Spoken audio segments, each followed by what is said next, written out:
kabanat, magandang araw po sa ating lahat. Met again na former President Rodrigo Roa Duterte. Ayan. Yan mga kabanat, no? Former, tanong ko lang sa'yo dahil ngayon napakarami talagang gumigipit kaya BP Sara, no? At saka sinisiraan siya mga kabanat, no? So tanungin natin mga kabanat si former President kung ano ang comment niya, no? Regarding sa mga paninira at pagigipit kay BP Sara, no? Sa lalong-lalo na sa sabi ni Inday Sara ay hindi daw budget yung talaga yung ginigipit sa kanya, kundi yung mga bikil para sa iyang impeachment, no? So ayan former, anong masasabi mo, no, sa mga nangyayari ngayon nga ginigipit si BP Sara at saka sa lahat ng mga manonood ni Kabanat? Yes, hello. Magandang hapon lahat ng mga kapanat natin dyan. Well, ini sa sitwasyon ngayon na Inday, talagang naawa na talaga ako sa anak ko kasi masyado na nilang ewan ko ba dyan mga buaya na yan sa kahit ano-ano na lang yung para lang gusto nilang i-down yung anak ko. My God,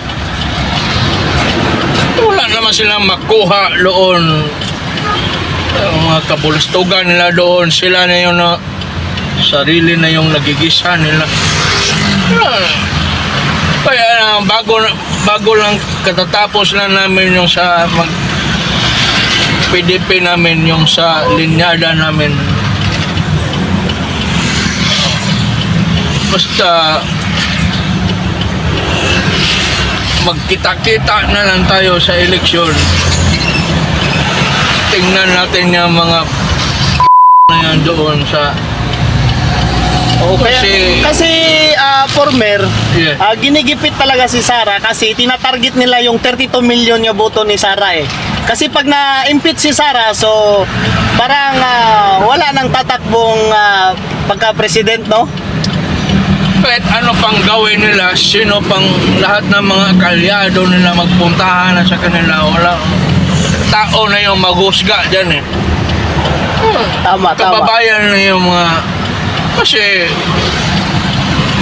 yung pinagagawa nila party-party rito, ano-ano na ng problema ng bayan hindi na maasikaso.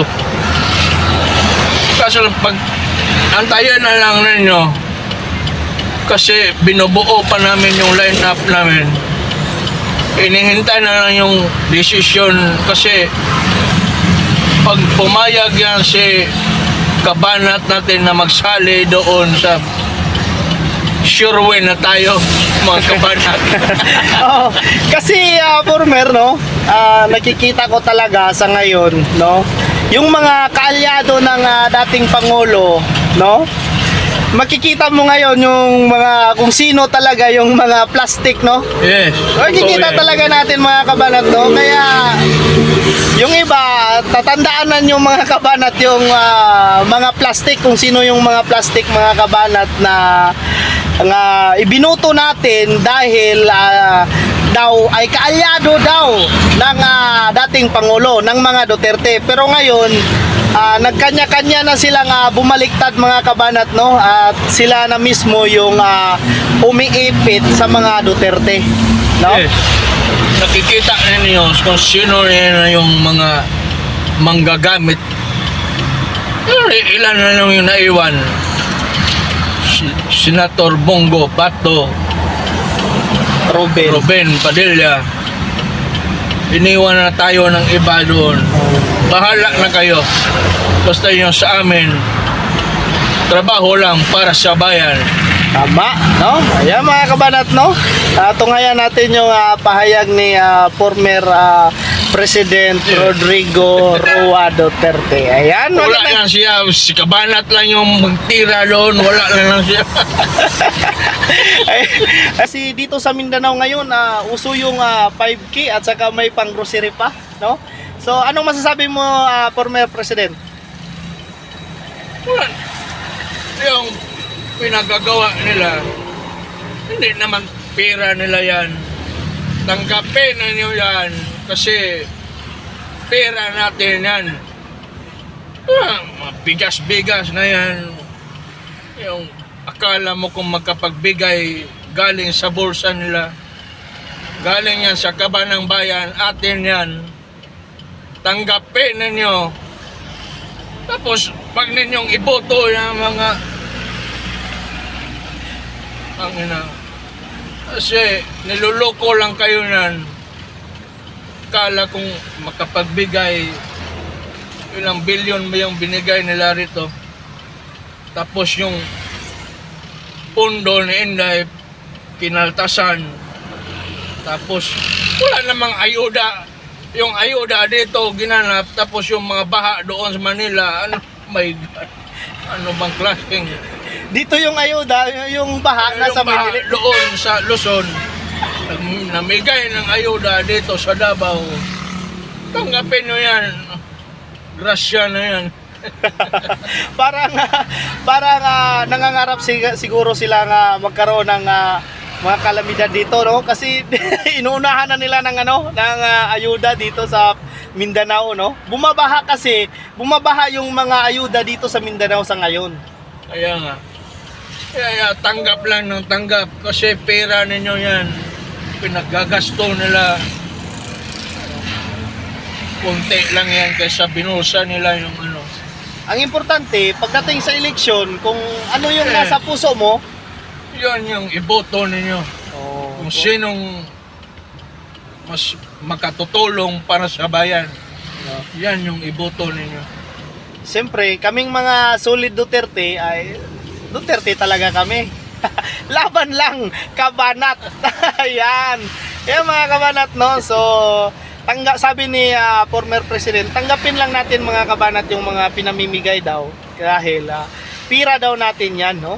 Atin yan mga kabanat. At saka, pagdating ng eleksyon, alam naman natin na sa politics talaga itong mga nangyayari ngayon. So pagdating ng eleksyon, kung sino yung matimbang sa puso natin, kung sino talaga ang karapat-dapat para sa atin, yun ang iboto natin. Kasi ngayon mga kabanat, yung mga supporters natin ay nangangamba talaga dahil yung mga ayuda nga bago ka makatanggap ng mga ayuda ay kailangan ka munang mag-register, no? Bago ka makatanggap ng ayuda na 5,000 o ano ba kayong mga pinagbibigay ng mga grocery. So, ang katanungan ng taong bayan, mga kabanat, no? Former president, no? Yung katanungan ng mga tao, hindi ba nangangamba yung mga Duterte, no? Baka gamitin nila yon, no? Para sa ikasisira ng mga Duterte o pagdating ng eleksyon, pwede nilang gamitin yung mga details ng mga tao. Kaso anong masasabi mo former president sa mga ganun? Yung mga ganyang pinagagawa nila, yung delikado kasi yan. Kasi yun, rehistro ka muna nila bago ka mabigyan ng ayuda.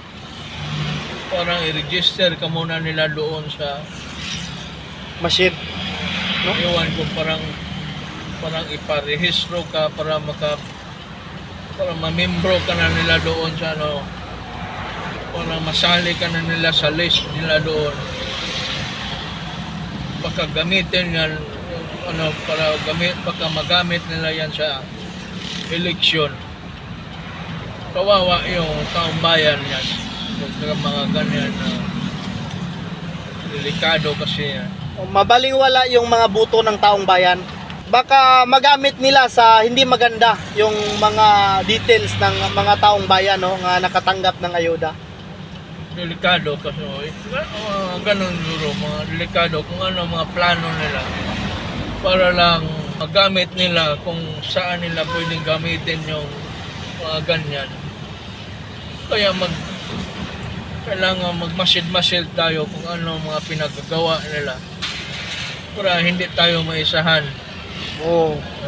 Kasi uso yung modus ngayon mga kabanat, no? So dapat maging matinik tayo mga kabanat, no? Sa mga darating na eleksyon na mangyayari, dahil yun nga ay yung kabila ay gumagawa talaga ng paraan, no? So para hindi mabalingwala yung mga buto ng taong bayan, ay tayo mismo ay magtulungan, no? Magtulungan tayo para hindi makagawa ng masama yung mga gustong gumawa ng masama. So yun ang payo ng ating former president sa mga taong bayan, no? Kailangan mag-ingat at mapagmasid sa mga pinagagawa ng mga tao na gagawin kasi yan lahat nila para lang maluklok sila sa pwesto kung anong mga gusto nila. Lahat ng mga pandaraya, gagawin nila yan. Hindi na yan para sa bayan yung mga ganyan. Para na yan sa sarili nila. Para sa sariling kapakanan nila. Total mga kabanat, nakikita naman natin mga kabanat, viral video naman mga kabanat, yung mga kung sino yung mga pwedeng iboto at sino yung pwedeng hindi natin iboto mga kabanat, no? So solid Duterte pa rin tayo mga kabanat, laban lang. Laban. Mga kabanat, maraming salamat po sa inyong panonood. Don't forget to share and like.